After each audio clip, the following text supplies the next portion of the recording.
The massive space station Kepler-7 orbited the gas giant Arcturus Prime like a metallic moon, its gleaming corridors buzzing with activity from dozens of alien species. The Galactic Defense Coalition had established this facility as their premier training center, where the finest warriors from across the galaxy came to prove their worth. The air hummed with different languages, the clicking of insectoid mandibles, the deep rumbles of crystalline beings, and the melodic tones of energy-based life forms. In the central briefing hall, 300 of the galaxy's most elite soldiers sat in perfect formation. Their uniforms bore the insignias of worlds whose names alone struck fear into pirates and criminals across known space. The Zenthari Empire's shock troopers with their silver exoskeletons and glowing red eyes. The Vorthan Confederation's psychic warriors, their blue skin shimmering with telepathic energy. The mechanical soldiers of the Nexus Collective, their chrome bodies reflecting the harsh artificial lights. At the front of the assembly stood Commander Vextar, a towering Zenthari with 4 arms and a voice that could shatter steel. His reputation preceded him across 17 star systems. Behind him, the other instructors formed an intimidating line. Commander Thane of the Vorthan Psychic Corps, whose mind could crush a starship's hull, and Commander 09, a Nexus unit whose combat algorithms had been perfected through 10,000 battles. "Warriors of the Coalition," Vextar's voice boomed across the hall, each word carefully chosen to inspire respect and fear. "You represent the pinnacle of military evolution from your respective worlds. You have conquered planets, destroyed fleets, and brought order to chaos. Today begins your final examination." The assembled soldiers remained motionless, their training evident in every rigid posture. These were beings who had never known defeat, never questioned their superiority. They had earned their places through blood, plasma, and neural fire. "However," Vextar continued, his 4 eyes scanning the crowd, "the Coalition has decided to conduct an experiment. They have invited representatives from a primitive world called Earth to participate in our exercises." A ripple of amusement passed through the assembly. Quiet chuckles emerged from various species, though they maintained their disciplined positions. The idea that beings from a world barely capable of interplanetary travel could compete with galactic elites was absurd. The doors at the rear of the hall slid open with a soft hiss, and 5 humans entered. They wore simple green uniforms that looked crude compared to the advanced materials of their alien counterparts. No energy shields, no neural enhancers, no genetic modifications visible to the naked eye. They were young, some appearing barely out of their adolescent years by galactic standards. Among them walked David Chen, a 20-year-old Marine recruit from San Diego, California. His black hair was cropped in the traditional military style, and his dark eyes took in every detail of the massive chamber. Unlike his companions, who seemed overwhelmed by the sheer scale of the facility and the intimidating presence of the alien warriors, David moved with quiet confidence. The humans were directed to seats in the front row, directly under the scrutinizing gazes of the 3 commanders. Whispers began to spread through the ranks in dozens of languages, all expressing the same sentiment. What were these primitive creatures doing here? "Behold," Vextar announced, gesturing toward the humans with one of his massive clawed hands, "the representatives of Earth. Their species has only recently discovered faster-than-light travel. Their weapons still rely on crude chemical propulsion. Their bodies are unenhanced, their minds unaugmented. Yet the Coalition believes they may have something to offer our training program." Commander Thane stepped forward, his telepathic abilities automatically scanning the surface thoughts of the humans.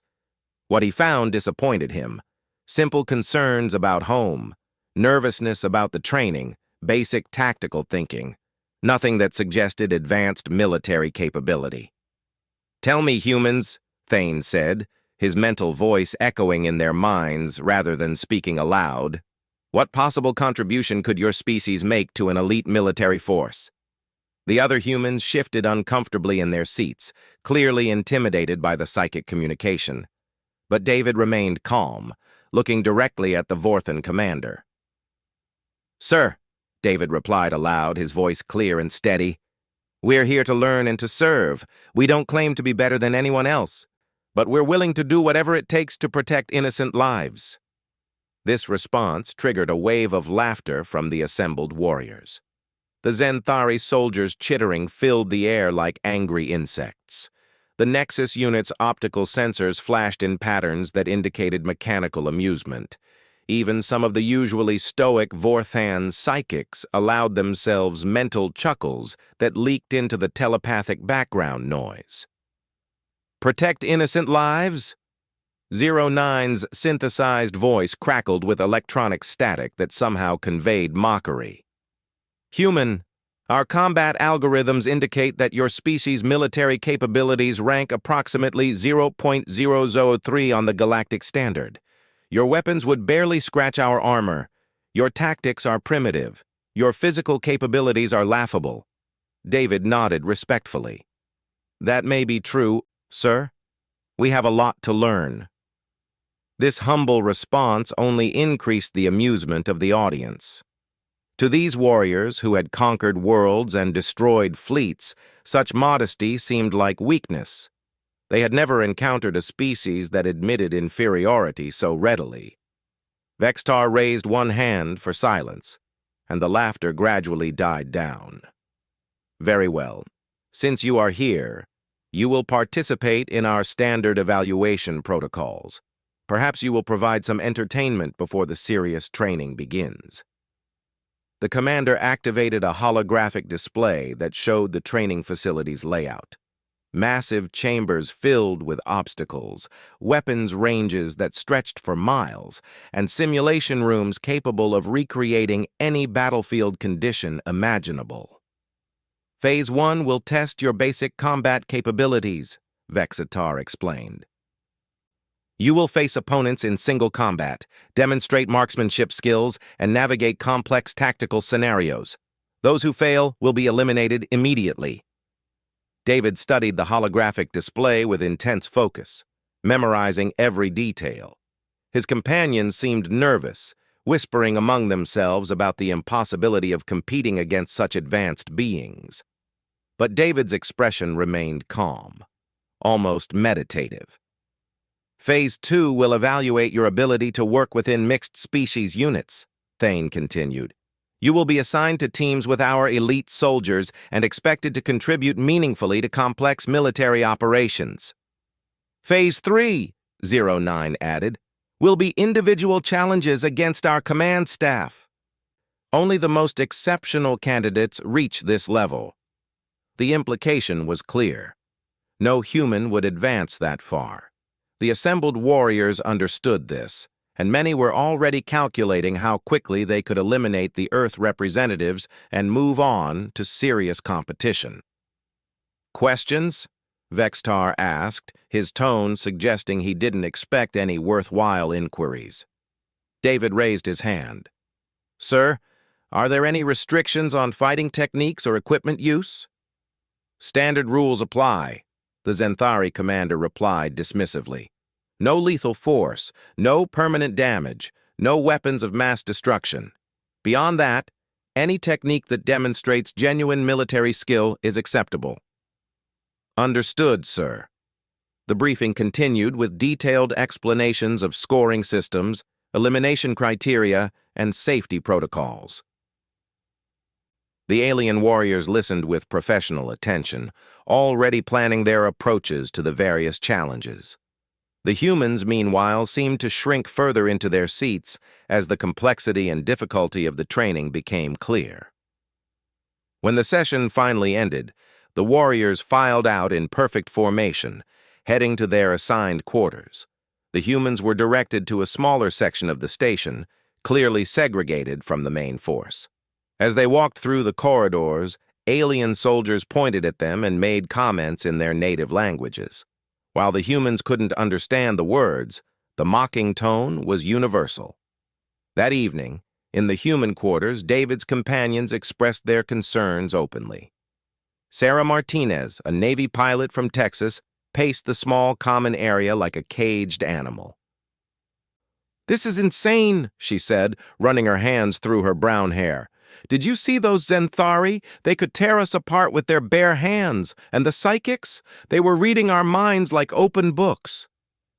"The mechanical ones are worse," added James Park, an Army Ranger from Korea. "Their reaction times are probably 1,000 times faster than ours. How are we supposed to compete with that?" David sat quietly on one of the simple bunks, cleaning his sidearm with methodical precision.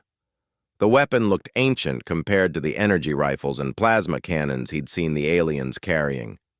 "We're not here to compete with them," he said without looking up from his work. "We're here to learn from them." "David, be realistic," Sarah replied. "They're going to humiliate us. We'll be eliminated in the first hour. And every species in the galaxy will know that humans are worthless in combat." "Maybe," David acknowledged, reassembling his weapon with practiced efficiency. "But we're Marines. We don't quit." The next morning brought the first phase of testing. The humans were escorted to a massive arena where hundreds of alien warriors were already warming up. The sight was overwhelming.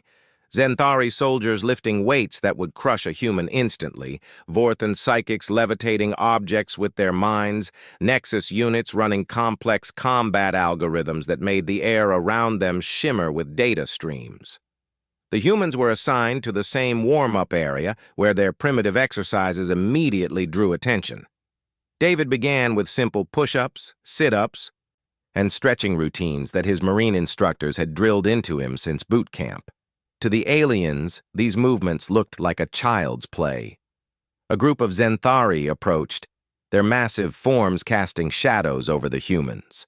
Their leader, a warrior named Kexthor, stood nearly 9 feet tall with arms like tree trunks. "So these are the famous Earth warriors," Kexthor said, his voice dripping with amusement. "Tell me, little human, what is that primitive routine supposed to accomplish?" David completed his set of push-ups before standing to address the alien. "Physical conditioning, sir. Building strength and endurance." The Zenthari laughed, a sound like grinding metal. "Strength? Watch this." Kexthor moved to a nearby weight rack and selected a bar loaded with what appeared to be several tons of metal. He lifted it over his head with one arm, holding it steady for several seconds before setting it down. "That is strength, human. Your little exercises are meaningless." "You're absolutely right, sir," David replied respectfully. "You're much stronger than I am." This ready acknowledgement of inferiority drew more laughter from the growing crowd of alien spectators. They had expected the humans to make boastful claims or futile challenges, not this calm acceptance of reality. The morning's events were just the beginning of what would be 3 days of testing, evaluation, and increasingly obvious demonstrations of human inadequacy. But David Chen continued his simple routines, maintained his respectful demeanor, and prepared for challenges that everyone believed he had no hope of surviving. The first combat trials began at dawn, Galactic Standard Time. The arena had been reconfigured into multiple testing zones, each designed to evaluate different aspects of military capability. The alien warriors moved through their assignments with mechanical precision, their advanced abilities making each challenge look effortless. In the marksmanship section, Vorthan psychics guided projectiles with their minds, achieving perfect accuracy at impossible ranges. Zenthari soldiers demonstrated reflexes so fast their movements blurred, hitting targets that appeared for mere nanoseconds. The Nexus collective units processed targeting data faster than most organic minds could perceive, their shots landing with mathematical precision. David and his fellow humans were assigned to the basic marksmanship course, which the instructors clearly considered a formality. Their primitive kinetic weapons looked like museum pieces compared to the energy rifles and plasma cannons being used by the alien forces. Sarah Martinez went first, managing a respectable showing with her sidearm but falling far short of galactic standards. James Park performed slightly better, his army training evident in his steady technique. The other humans struggled with the alien targeting systems and unfamiliar range conditions. Then it was David's turn. The Marine recruit approached the firing line with his standard-issue pistol, a weapon that seemed almost comically outdated in this environment. The alien observers watched with barely concealed amusement, many placing bets on how badly he would perform. The targeting system activated, projecting holographic enemies at various ranges and angles. These weren't stationary bullseyes, but moving, reactive opponents that required split-second timing and precise aim. David took a deep breath, assumed his shooting stance, and began. His first shots were adequate but unremarkable, hitting the targets within acceptable parameters. The aliens nodded smugly, their expectations confirmed. But then something changed. David's movements became smoother, more fluid. His breathing steadied into a rhythm that seemed to sync with the appearance of new targets. The Marine had trained for thousands of hours in similar scenarios on Earth, learning to trust his instincts rather than overthink each shot. While the aliens relied on advanced technology and enhanced abilities, David fell back on fundamental skills drilled into him through repetition and discipline. His accuracy began to improve. Then it got better. Within minutes, he was hitting targets that had been designated as expert level for his species. The alien chatter grew quieter as they watched this primitive human achieve scores that shouldn't have been possible with his equipment. "Interesting," Commander 09 observed, his optical sensors focused on David's performance. "The human appears to be entering some form of combat trance state." David wasn't thinking about the watching aliens or their advanced capabilities. He was simply doing what his instructors had taught him. Breathe, aim, squeeze, follow through. Each movement flowed into the next without conscious thought. The weapon in his hands felt like an extension of his body, and the targets became simply problems to be solved. When the course ended, David had achieved the highest marksmanship score recorded by any human in galactic history. It wasn't enough to compete with the top alien warriors, but it was far better than anyone had expected. The silence in the observation area was telling. Kexthor, the massive Zenthari who had mocked David's exercises, approached the firing line with a puzzled expression. "How did you do that, human? Your weapon is primitive, your reflexes are slow, yet you achieved scores that our analysts said were impossible for your species." David secured his weapon and turned to face the alien warrior. "I practiced a lot, sir. My instructors taught me to stay calm and focus on the basics. But you have no neural enhancements, no targeting computers, no psychic abilities. You are using purely organic reflexes and primitive equipment." "Yes, sir. That's all we have." This simple statement created an uncomfortable silence among the alien observers. They had built their military superiority on the assumption that advanced technology and enhanced abilities were essential for combat effectiveness. The idea that someone could achieve significant results through training and discipline alone challenged their fundamental worldview. The trials continued throughout the day. In hand-to-hand combat, David was systematically defeated by opponents who were stronger, faster, and better equipped. But each fight lasted longer than expected, and the humans began to notice patterns in David's approach that the aliens missed. During the tactical assessment, teams were given complex military scenarios to solve. The alien squads approached these challenges with overwhelming firepower and advanced technology, winning through superior capabilities.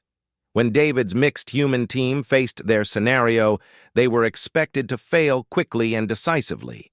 The simulation placed them in an urban environment, tasked with rescuing hostages from a heavily fortified position held by enemy forces. David's team consisted of himself and 2 other humans, along with a Vorthon psychic who made no effort to hide his disdain for his primitive teammates. "This is pointless," The Vorthon, whose name translated roughly to Mind Spear, said telepathically. I could solve this scenario alone with my psychic abilities. Having these humans along will only slow me down. David studied the tactical display, noting the enemy positions and defensive layouts. Sir, if you could create a distraction on the east side, we might be able to approach from the west where their coverage is thinner. Mindspear barely acknowledged the suggestion. Human, you do not understand the complexity of military operations. Watch and learn from a real warrior.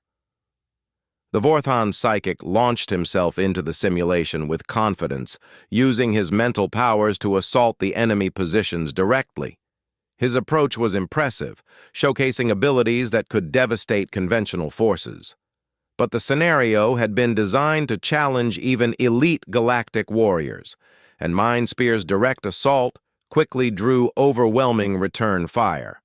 Within minutes, the psychic was pinned down behind cover, his mental shields being steadily eroded by enemy psych warfare specialists. The simulation's enemy AI had adapted to his tactics and was systematically countering his abilities. This scenario is flawed, Mindspear transmitted, frustration clear in his mental voice. The enemy capabilities exceed normal parameters. David had been observing the battle from concealment, noting how the enemy forces responded to different types of attacks. While Mindspear struggled against opponents designed to match his abilities, David saw opportunities that the advanced warrior missed.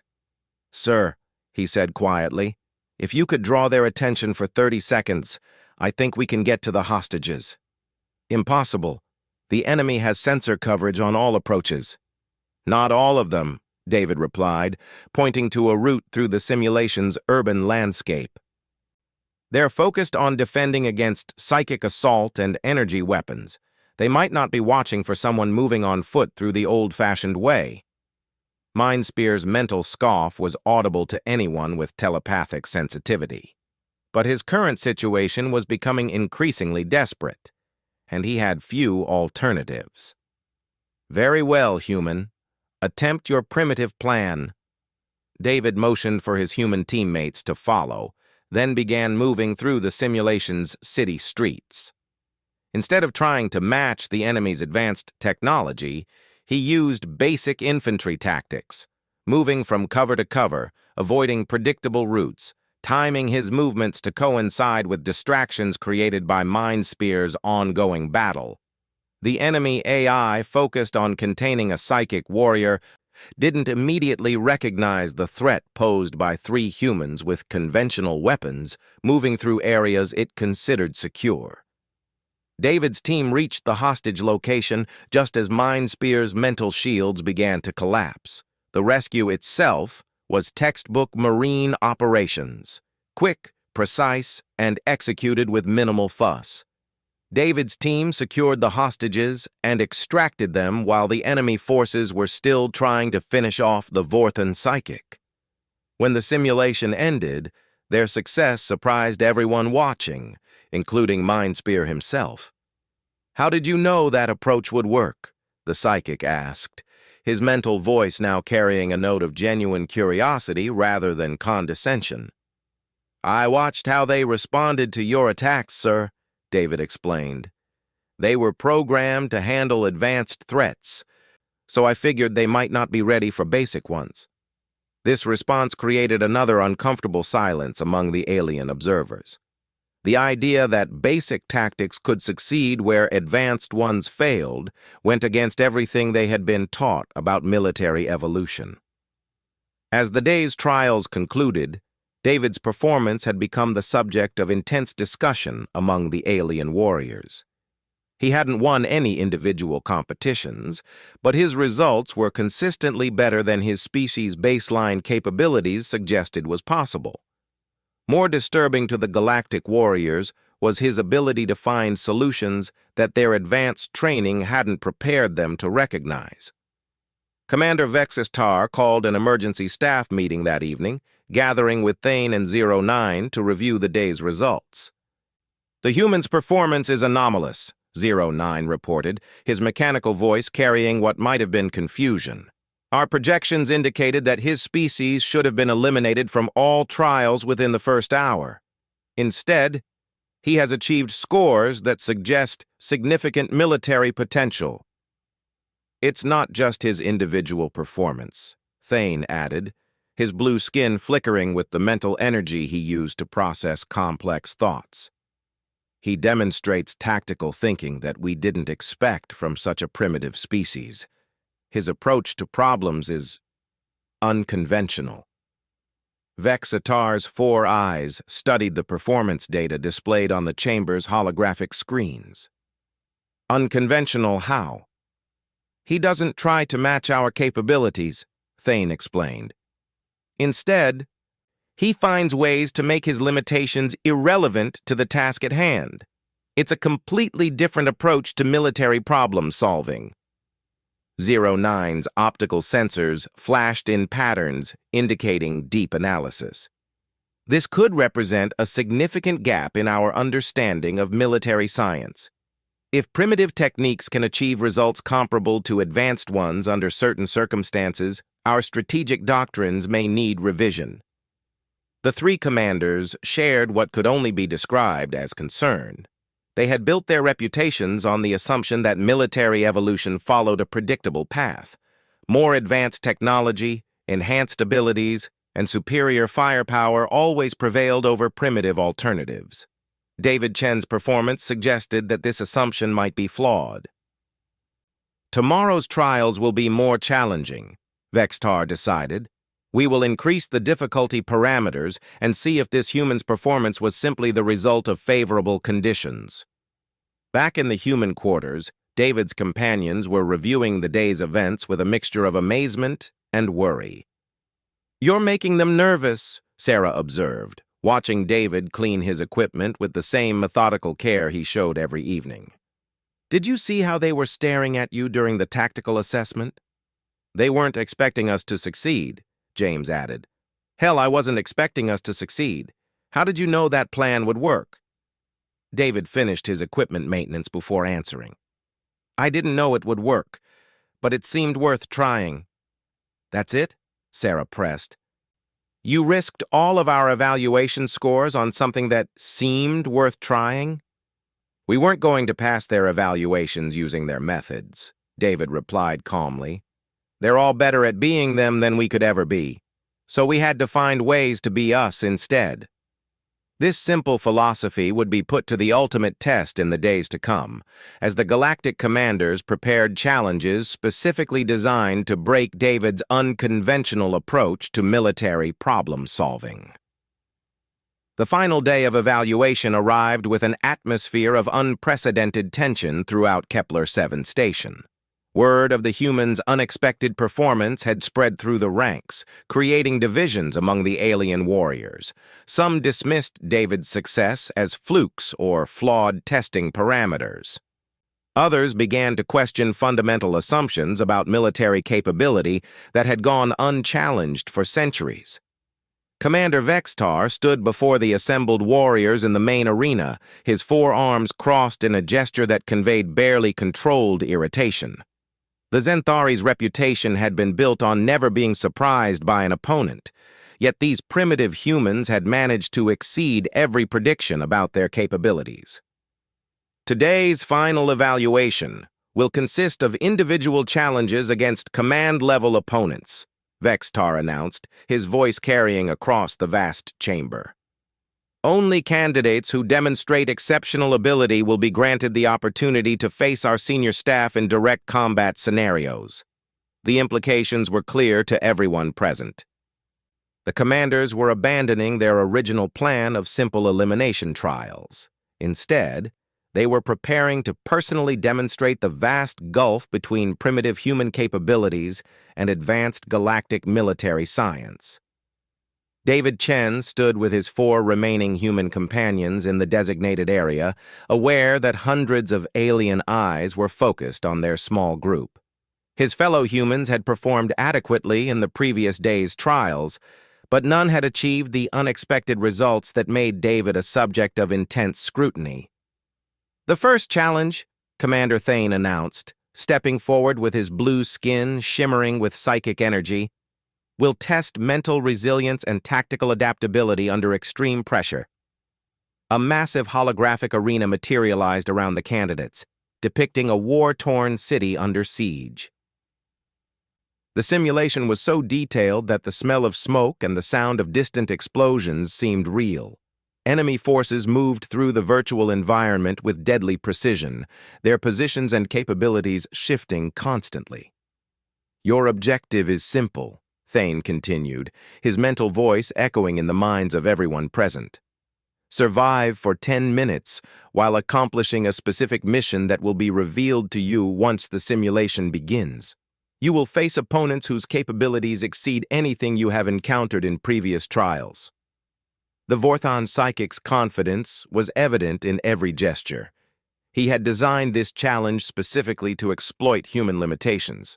No advanced sensors to track enemy movements, no mental shields to protect against psychic attacks, no enhanced reflexes to deal with superhuman opponents. The first candidate, a Zenthari shock trooper named Vexcol, entered the simulation with aggressive confidence. His 4 arms wielded multiple weapons simultaneously, his exoskeleton providing protection against energy attacks that would vaporize lesser beings. Within seconds, he had carved through enemy positions like a force of nature, completing his assigned mission with brutal efficiency. Several more alien warriors followed, each demonstrating the overwhelming power of their species' military capabilities. Psychic warriors reshaped the battlefield with their minds. Mechanical soldiers processed tactical data faster than organic minds could comprehend. Energy-based life forms passed through walls and barriers as if they didn't exist. Then it was David's turn. The human Marine walked into the simulation arena with the same calm demeanor he had maintained throughout the trials. His standard-issue equipment looked pathetically inadequate compared to the advanced weaponry his predecessors had employed. The watching aliens settled back to witness what they expected to be a quick and decisive demonstration of human limitations. The simulation activated, plunging David into the middle of an urban battlefield. Enemy forces immediately began converging on his position, their capabilities designed to counter the advanced tactics used by previous candidates. His mission appeared on his display: infiltrate the enemy command center and extract critical intelligence while avoiding detection by superior forces. David took cover behind a ruined wall and studied the situation. The enemy had positioned themselves to defend against direct assault, psychic attack, and technological infiltration. Their sensors could detect energy signatures, their psychic specialists could identify mental intrusion, and their AI systems could predict conventional tactical movements. But they were looking for threats that matched the capabilities of galactic military forces. David was something else entirely. The Marine began moving through the simulation using techniques that predated spaceflight. Staying low, avoiding open ground, using natural concealment, and timing his movements to coincide with environmental distractions. His approach was so fundamentally primitive that the enemy AI, programmed to recognize sophisticated military threats, didn't classify him as a priority target. David reached the outer perimeter of the enemy command center without triggering a single alarm.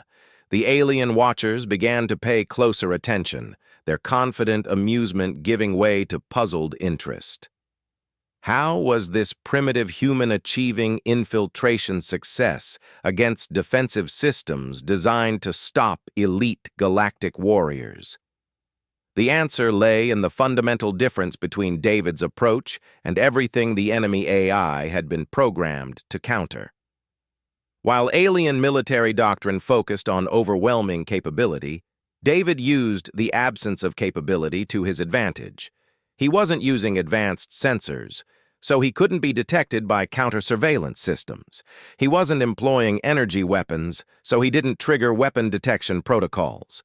He wasn't thinking in sophisticated tactical patterns, so psychic early warning systems didn't recognize him as a threat. David entered the command center and began extracting the required intelligence. His methods were crude but effective, photographing documents with a simple camera, copying data onto basic storage devices, and memorizing information that couldn't be physically taken. It was at this point that Commander Thane realized something was fundamentally wrong with the simulation. His psychic abilities allowed him to monitor the test in real time, and what he observed challenged every assumption about military capability he had ever held. The human wasn't succeeding despite his limitations. He was succeeding because of them. Thane's mental alarm triggered emergency protocols throughout the simulation. Enemy forces converged on David's position with overwhelming speed and firepower. The Vorten commander had decided to end this embarrassing display before it could continue further. David found himself surrounded by enemies whose individual capabilities far exceeded his own. Their weapons could vaporize him instantly, their sensors could track his every movement, and their tactical systems could predict his responses faster than he could make them. But David Chen was a United States Marine, trained to fight impossible battles against superior enemies. He had learned to win not by being better than his opponents, but by making their superiority irrelevant to the specific situation at hand. The Marine triggered every alarm and distraction device he could find, flooding the command center with noise, smoke, and confusion. In the chaos that followed, he used tactics so basic that they didn't appear in any advanced military database, throwing rocks to misdirect attention, using shadows and smoke for concealment, and employing the enemy's own overwhelming response against them. David escaped from the command center while enemy forces were still converging on false targets. He completed his mission extraction and reached the designated safe zone with seconds to spare, having accomplished everything required while facing opponents designed to be unbeatable. The simulation ended in complete silence. Commander Thane stared at the tactical readouts, his psychic abilities struggling to process what he had witnessed. Every prediction model, every capability assessment, every strategic doctrine said that what David had just accomplished was impossible. "Explain," Vextar demanded, his 4 eyes fixed on the human with an intensity that bordered on fury. David stood at attention, his simple uniform soaked with sweat, but his bearing still disciplined. "Sir, I completed the assigned mission within the specified time parameters." "I know what you did," the Zenthari commander snarled. "I want to know how you did it." David considered the question carefully. "I used the tools available to me, sir. When those weren't sufficient, I tried to make the mission simpler instead of trying to make myself more capable."